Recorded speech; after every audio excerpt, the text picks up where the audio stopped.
భారీ వర్షానికి జోగులాంబ గద్వాల జిల్లా ఐజా మున్సిపాలిటీలో గోడ కూలి ఓ చిన్నారి మృతి చెందింది. 14వ వార్డులో నివాసం ఉంటున్న నర్సింహులు భార్య పిల్లలతో రాత్రి గుడిసెలో నిద్రించారు.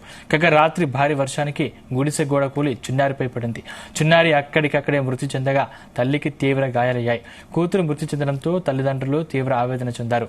డ్రైనేజీ నీరు కారణంగానే గోడ కూలిందని స్థానికులు తెలిపారు. రెక్కాడితే గాని డొక్కాడని ఆ కుటుంబాన్ని ప్రభుత్వం ఆదుకోవాలని స్థానికులు కోరారు.